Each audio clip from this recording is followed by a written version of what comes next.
It's a Saturday morning. I'm in the kitchen waiting for the kettle to boil and I'm going fishing. No different really to Sunday, Monday, Tuesday, Wednesday, Thursday or Friday really. When that's boiled, the car's loaded, I'll be on my way and I'll see you at the water's edge. It's raining. That's climate change. Yesterday it wasn't raining. Again, evidence that climate change is here. 3 or 4 days ago it was very, very cold. Definitely climate change. We're going through a mild spell at the moment. That's climate change. And the fact that all of those things have happened so far in December, irrefutable proof that climate change is very real. Anyway, while Ed Miliband salivates about the prospects of climate change, I'm going to have a drink of tea while I watch that float, and I will be back with no change there, a roach.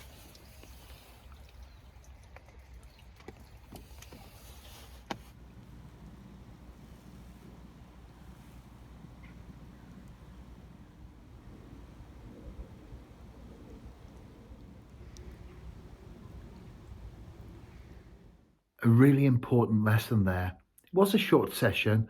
I was fishing for about 2 hours. I kept going a little bit longer because I didn't even have a bite.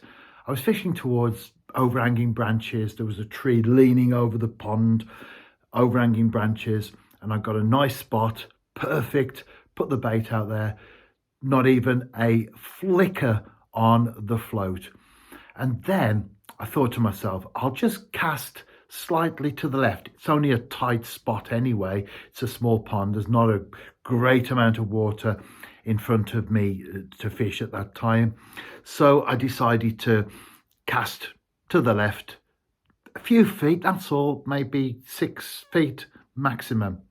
And immediately I had a bite, suck maggot, cast out again. Immediately the same thing happened again. And then I caught a fish and I stayed for another 20 minutes or so.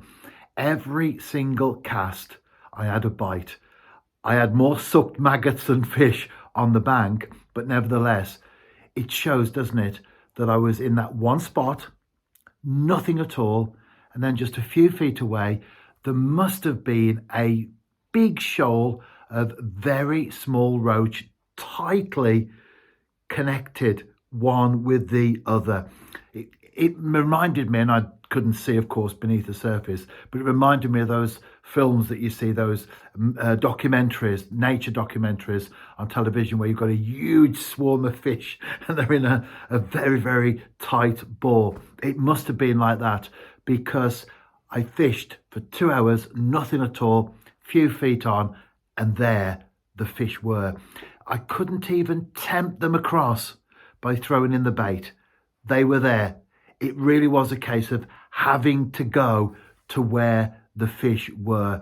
And I think that's an important lesson, isn't it, for all of us as anglers? Maybe sometimes just switch a few feet to the left or a few feet to the right, or go on a bit further. I know what the bottom's like there and the depth, because it is very shallow. It drops off slightly, and it was the same in the place where I was fishing for 2 hours and the place where I went for 20 minutes. Exactly the same, under the same branches of the tree that were hanging over the water, the same depth, the same bottom. Everything was absolutely identical, but just a few feet away, that's where the fish were. And especially in the winter when it's very, very cold and the fish aren't mobile, maybe that's something that we could think about doing when we're struggling in that spot that we're absolutely convinced is the place to put the bait.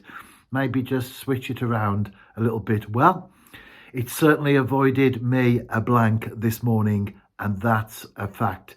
If you're out and about yourself over the next few days, over the next few months, because we are into winter now, well and proper, of course, tight lines, wrap up warm, and don't forget, switch the bait around maybe sometimes if you're not having success in that one spot.